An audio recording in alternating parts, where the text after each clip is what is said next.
Mahlzeit. So, jetzt kommen wir zu meinen, vielleicht auch euren persönlichen Favoriten. Und dementsprechend habe ich da auch direkt wieder zwei Waffen, weil die in die gleiche Gruppe gehören. Und zwar einmal die VSS Vintores, die man am Spectre 3 haben kann. Und die AS Val, die man am Spectre 4 bekommen kann. Und das Ganze ist heute sind die Controller nervig. Das Ganze ist als Scharfschützengewehr bzw. auch Sturmgewehr für Spezialeinheiten gedacht gewesen. Und ähnelt stark dem Verschlusssystem der Kalaschnikow auf den ersten Blick. Intern funktionieren die ein bisschen anders. Dazu kann ich mal ein, zwei Videos verlinken auf YouTube.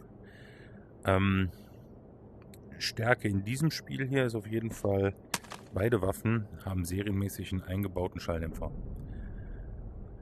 Heißt, ich brauche nichts kaufen, außer die Waffe bin schallgedämpft, habe kein Mündungsfeuer und wir reden hier von unter 10.000 Koruna und hier reden wir von, ich glaube, 11.000 Koruna für ein Sturmgewehr. Das Ganze ist also, beide sind als Sturmgewehr klassifiziert, also Assault Rifle, wenn wir damit spielen wollen.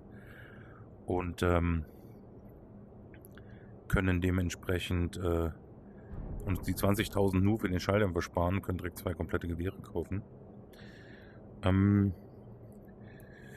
Ja, das passend zu dem Thema mit dem eingebauten Schalldämpfer hat das auch ein gesondertes Kaliber. Und zwar 9x39, das habe ich in meinem Kaliber-Video schon mal erwähnt. Man hat also damals einfach eine 9 mm Patrone verlängert für die Panzerungsdurchschlagung. Wir haben aber genug Masse, um Unterschall zu fliegen. Was in dem Spiel hier normalerweise keine Berücksichtigung findet, dass man Unterschallmunition benutzen sollte bei schallgedämpften Waffen. Immerhin, vielleicht kommt es noch. Dementsprechend ist dieses Kaliber nur für diese zwei Modelle und hat dementsprechend aber immer noch eine sehr gute Panzerungsdurchdringung und ist halt das, was ich halt bevorzuge, auch auf größeren Maps, aber gerade in engen Maps wie Silo oder so sehr, sehr von Vorteil.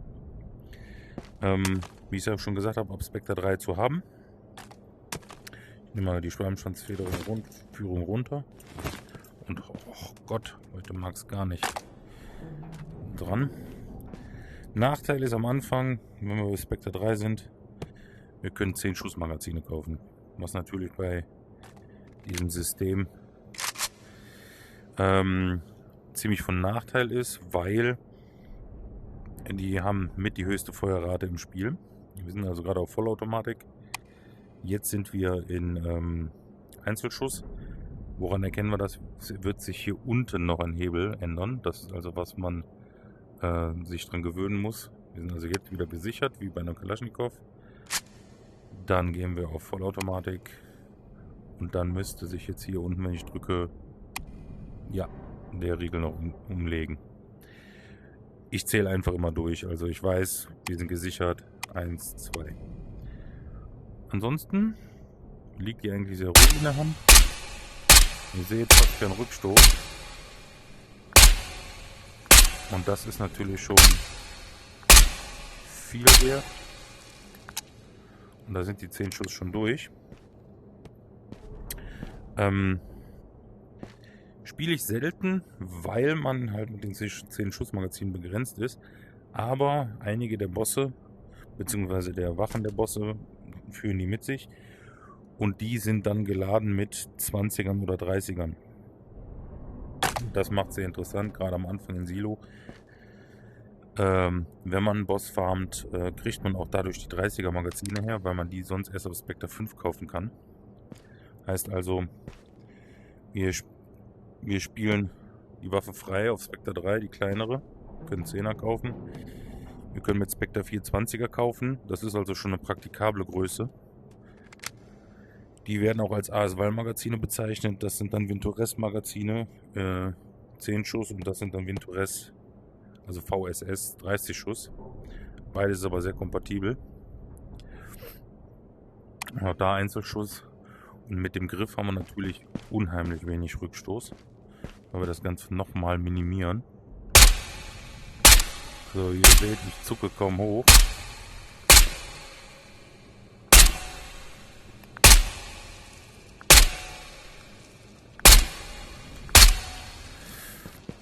Und noch viel interessanter wird es natürlich in Vollautomatik, weil die nächste Stärke ist halt einfach, die Waffe hat etwas über 1000 Schuss die Minute, im Gegensatz zu einer Alpha, die nur um die 600, 650 ist. Dementsprechend haben wir eine unheimliche Kadenz, die, wie ihr gesehen habt, Magazin schon leer, fast keinen Rückstoß hat. Und das macht die Waffe eigentlich so gefährlich und interessant. 3 Treffer gelandet hier, bevor die Scheibe fällt. Weil wir einfach in so kurzer Zeit so präzise auch gepanzerte Gegner bekämpfen können. Einzigste Manko ist halt, 30er Magazine ist das Maximum und die sind erst spät zu kriegen. Also da muss man schon mit üben und gut umgehen können, aber ich habe schon mehrfach mit einem 30er Magazin 2 Spieler erledigt, die einfach dann sehr nah aneinander vorbeiliefen oder auch schon mal hintereinander. Und mit einer kleinen Salve, so einem Feuerstoß, hat man eben 3, 4 Patronen und sind 2 synchron umgefallen. So, das waren jetzt mal eben 2 oder 3. 3, 2, 3. Und in dem Kaliber mit panzerbrechender Munition machen wir sehr viel Schaden. Zusätzlich kommt halt, okay, ihr habt es gesehen hier, die hat 3 Rails vorne dran.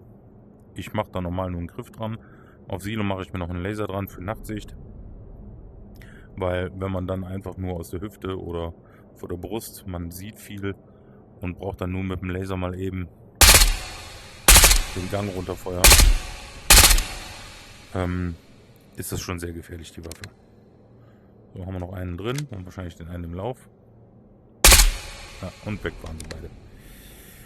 Ja, und in der Ausstattung, wenn ich die Waffe mal, das Magazin mal weglasse, kostet mich die Waffe, ich glaube, gerade mal um die 20.000, 22.000.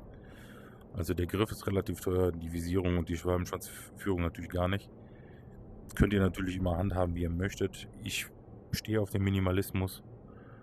Und ja, das ist halt so das, was ich zu 90% spiele und was dementsprechend auch gut abschneidet. Wenn ihr da andere Meinung habt, gerne. Auch in die Kommentare. Wir können auch die Schulterstütze umklappen. Die geht aber leider nicht in den G4 rein. Da ist das ganze Konstrukt doch zu lang für. Aber wie ihr seht, das ist einer meiner Standard-Einsatz-Rucksäcke, die habe ich mir von der Wand genommen. Hier sind halt andere Magazine drin. Und das war für mich am Anfang immer mit für den größten Wert, die 30er Magazine schon mal zu sammeln, bevor ich die Waffe kaufen kann. Oder ich glaube, ich hatte auch relativ früh schon mal eine gefunden und mir ein paar Magazine zusammengesucht. Oder Teamkollegen geben mir dann auch welche ab, weil die meistens erstmal andere Waffen spielen. Und so gehe ich dann in den Raid und bin eigentlich ziemlich erfolgreich und zufrieden damit. Dann, ja, vielen Dank fürs Zuschauen. Wenn ihr anderer Meinung seid oder noch Ideen habt, gerne in die Kommentare. Und bis zum nächsten Video.